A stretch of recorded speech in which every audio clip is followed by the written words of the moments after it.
দাদা শহর আমি কলকাতায় জন্মেছি,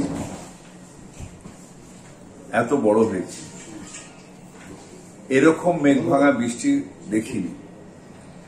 আমি খবরের কাগজে পড়ছিলাম উত্তরাখণ্ড, কাশ্মীর, ওইসব জায়গায় নাকি এরকম মেঘ ভাঙা বৃষ্টি হয়। আজকে সেটা কলকাতায় দেখলাম যে 5-6 ঘন্টায় 300 মিলিমিটার বা তার বেশি বৃষ্টি। এটা একটা ভয়াবহ বৃষ্টি, যেটা এর আগে কোনোদিন আমরা দেখিনি। এই বৃষ্টির ফলে হয়েছে সমুদ্র উত্থাল, নদীতে টগমগ জল যাচ্ছে না, নদীর ফলে আমাদের যে ক্যানেল সেগুলো সব ভরে রয়েছে। আমরা পৌরসভার থেকে সব জল ফেলছি ক্যানেলে, কিন্তু সেটা আবার ব্যাকফ্লো হয়ে চলে আসছে। আমরা লক গেট গুলো খুলে দিয়েছিলাম, কিন্তু সেখান থেকেও ব্যাকফ্লো হয়ে চলে আসছে। 1:30টার সময় একটা বড় বান আসার কথা আছে, সেই বানটা চলে গেলে হয়তো সন্ধ্যের দিকে আস্তে আস্তে আমরা জলটা ফেলতে পারবো, যেটা নদী নিতে পারবে। আলটিমেটলি আমরা যেখানেই জল ফেলি, কলকাতার জলটা পড়বে গিয়ে খালগুলোর থেকে যাবে নদীতে, নদীর থেকে যাবে সমুদ্রে। এই সবটাই ভরে রয়েছে, টইটুম্বুর হয়ে রয়েছে। আমি কলকাতাবাসীকে বলবো, আজকের দিনটা দয়া করে বাড়ির থেকে বেরোবেন।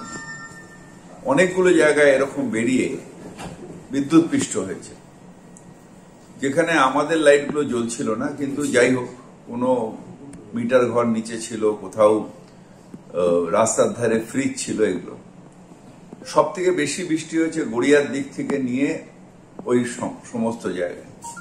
109 নম্বর ওয়ার্ড, 108 নম্বর ওয়ার্ড, 106 নম্বর ওয়ার্ড, এই জায়গায় বৃষ্টি হয়েছে। 109, 108-এ তো ড্রেনেজ সিস্টেম নেই। আমাদের যেখানে পাম্পিং স্টেশন আছে সেখানেও জলগুলো, আমাদের যে পাইপ আছে সেই পাইপ দিয়ে জল যাবার একটা ক্যাপাসিটি আছে, যেটা 20 mm পার ঘন্টা। 300 mm জল যেতে গেলে এমনি স্বাভাবিকভাবেই কত ঘন্টা লাগে। আর সেই জলটা ফেলছি যখন ক্যানেলে, সেই জলটা আবার ব্ল্যাক ফ্লো হয়ে চলে আসছে, কারণ সব ভর্তি। চারিদিকে, কলকাতার চারিদিকে নদী নালা যত আছে সব ভর্তি হয়ে রয়েছে। তো এই জলটা যতক্ষণ না ন্যাচারালি কমে যাবে, নদী নালার জলটা যতক্ষণ না সমুদ্রে গিয়ে পৌঁছবে, ততক্ষণ এই জলটা কমবে খুব আস্তে আস্তে। তাই আমরা সবাই প্রতীক্ষা করছি। আমাদের পুরো টিম সকাল থেকে লেগে আছে। আমার MMIC তারক সিং, আমাদের কমিশনার, আমাদের SOTID সবাই রাস্তায় রয়েছে। আমিও রাস্তায় ঘুরে এসে এই কন্ট্রোল রুমে এলাম। আমরা প্রাণপণ চেষ্টা করে যাচ্ছি, কিন্তু প্রকৃতির হাতে আমরা সবাই একেবারে অবশ। আমরা প্রকৃতির সাথে লড়াই করতে পারি না।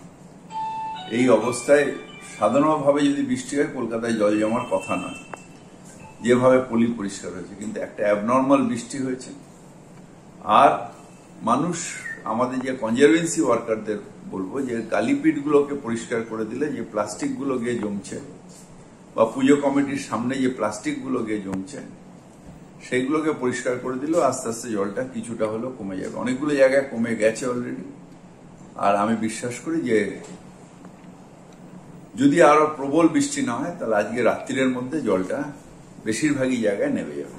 একটা বিষয় দাদা,